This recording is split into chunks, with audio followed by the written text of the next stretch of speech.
धरती पर सूरज उतारना यह सपना अब हकीकत बन चुका है। चीन ने 100 मिलियन डिग्री सेल्सियस तापमान पैदा करके न सिर्फ इतिहास रच दिया बल्कि ऊर्जा के भविष्य को एक नई दिशा दे दी। अगर आपने चैनल को सब्सक्राइब नहीं किया तो subscribe to the study from now. इस न्यूज टॉपिक में हम आपको बताएंगे चीन ने कृत्रिम सूरज प्रोजेक्ट के तहत 100 मिलियन डिग्री सेल्सियस तापमान पैदा किया। दूसरा, इस तापमान को 1066 सेकेंड तक बनाए रखा जो एक नया विश्व रिकॉर्ड है। तीसरा, यह तापमान सूर्य के कोर से 6 गुना अधिक है। चौथा, इस उपलब्धि को हरित और असीमित ऊर्जा के क्षेत्र में क्रांतिकारी कदम माना जा रहा है।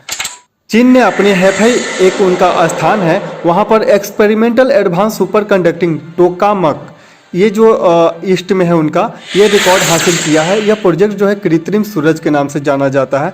उनका वैज्ञानिकों का कहना है कि इन द फ्यूचर अनलिमिटेड और लो कॉस्ट ग्रीन एनर्जी का ये सोर्स बन सकता है। धरती पर एनर्जी क्राइसिस एक बड़ी चैलेंज है। जीवाश्म ईंधन तेजी से खत्म हो रहे हैं और न्यूक्लियर फ्यूजन को एक क्लीन, सेफ और अनलिमिटेड एनर्जी का ऑप्शन माना जा रहा है। सूर्य से प्रेरणा लेते हुए चीन ने इस तकनीक को डेवलप किया ताकि भविष्य में ऊर्जा के लिए किसी पर निर्भर रहना न पड़े।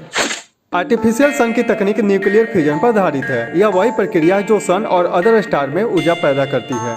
इसमें हाइड्रोजन जैसे हल्के तत्वों को मिलाकर भारी तत्व बनाए जाते हैं जिससे विशाल ऊर्जा पैदा होती है। चीन ने 2006 में इस प्रोजेक्ट की शुरुआत की थी और अब यह प्रोजेक्ट दुनिया के सबसे बिगेस्ट इफोर्ट में से एक है।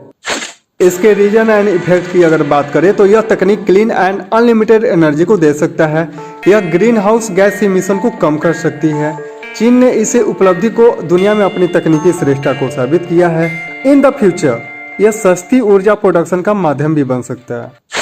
इस प्रोजेक्ट का इंटरनेशनल लेवल पर बहुत बड़ा इंपॉर्टेंस है। अमेरिका, यूरोप और चीन इसी तकनीक पर काम कर रहे हैं। चीन की इस अचीवमेंट ने ग्लोबल कंपटीशन को और तेज कर दिया है। 1985 में कई देशों ने मिलकर ITER एक प्रोजेक्ट शुरू किया था जो न्यूक्लियर फ्यूजन के लिए एक संयुक्त प्रयास था। हालांकि चीन ने अपना अलग रास्ता चुना और ईस्ट को विकसित कर अब यह प्रोजेक्ट चीन के लिए आत्मनिर्भरता का अभियान का एक हिस्सा है। चीन के राष्ट्रपति शी जिनपिंग इस प्रोजेक्ट को लेकर काफी गंभीर है। यह उनकी चीन 2035 योजना का एक हिस्सा है जिसका उद्देश्य देश की तरक्की और ऊर्जा के क्षेत्र में आत्मनिर्भर बनाना है।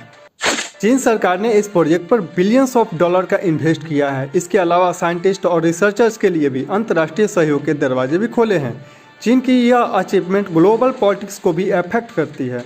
अमेरिका और यूरोप तक इसको लेकर अपनी गति तेज कर सकते हैं। साथ ही यह विकास चाइना एनर्जी डिपेंडेंसी को भी खत्म करेगा जिससे पश्चिम देशों के साथ इसके संबंधों पर असर पड़ सकता है। चीन ने आर्टिफिशियल सन के जरिए यह दिखा दिया है कि साइंस एंड टेक्नोलॉजी के क्षेत्र में कुछ भी इम्पॉसिबल नहीं है।